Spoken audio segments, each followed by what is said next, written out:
Are you tired of messy, miscategorized transactions in Zoho Books? Learn to categorize them correctly in under 3 minutes.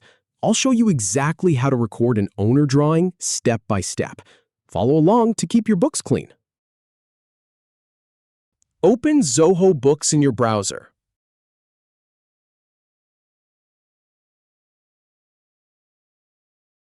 Go ahead and click on the plus icon to start a new transaction.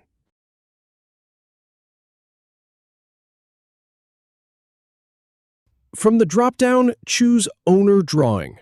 Click on Bank Account and select the account you want to use.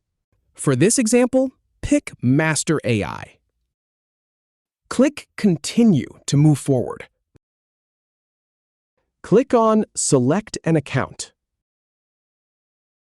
Choose Drawings from the list.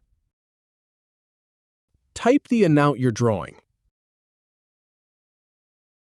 Enter a reference number for your records.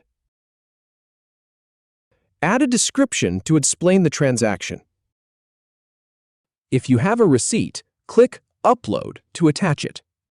Hit Save to record the drawing. If you have any feedback or if any info is inaccurate, please leave a comment below. We'll do our best to answer or redo the video if needed. Thanks for watching.